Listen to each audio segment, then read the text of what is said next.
మాజీ మంత్రి హరీష్ రావు కీలక వ్యాఖ్యలు చేశారు. కేటీఆర్ కు బాధ్యతలు అప్పగిస్తే స్వాగతిస్తామంటూ స్పష్టం చేశారు.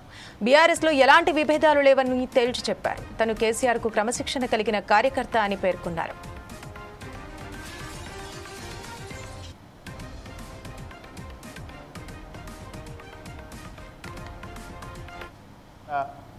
ఆదేశాలను తూచా తప్పకుండా పాటించే ఒక క్రమశిక్షణ కలిగిన కార్యకర్త హరీష్ రావు అని చెప్పిన.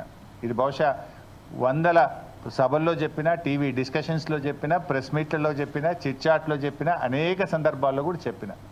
సో మీరు అన్నట్టు కేసీఆర్ గారు మా పార్టీ అధ్యక్షుడు. ఆయన యొక్క ఆదేశాలను తూచా తప్పకుండా పాటించే ఒక క్రమశిక్షణ కలిగిన కార్యకర్త హరీష్ రావు అని చెప్పిన.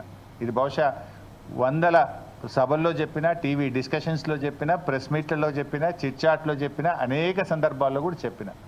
సో మీరు అన్నట్టు కేటీఆర్ గారికి నాయకత్వం అప్పచెప్తే స్వాగతిస్తాను. డెఫినెట్గా ఐ కోఆపరేట్. ఒక కార్యకర్తగా హరీష్ రావు పార్టీ నిర్ణయాన్ని, కేసీఆర్ నిర్ణయాన్ని ఎప్పుడైనా శిరసా వహిస్తాడు తప్ప గీత దాటే వ్యక్తి కాదు. ఇది నా 25 ఏళ్ల రాజకీయ ప్రస్థానం చూపిస్తుంది. 25 ఏళ్ళ నుంచి నేను బీఆర్ఎస్ పార్టీలో ఉన్నాను. పార్టీ జెండా పుట్టుక నుంచి ఈ రోజు వరకు కేసీఆర్ గారి అడుగుజాడల్లో వారి సూచనలకు అనుగుణంగా పనిచేసేటువంటి ఒక కార్యకర్తగా హరీష్ రావు పనిచేసిండు, రేపు కూడా చేస్తాడు.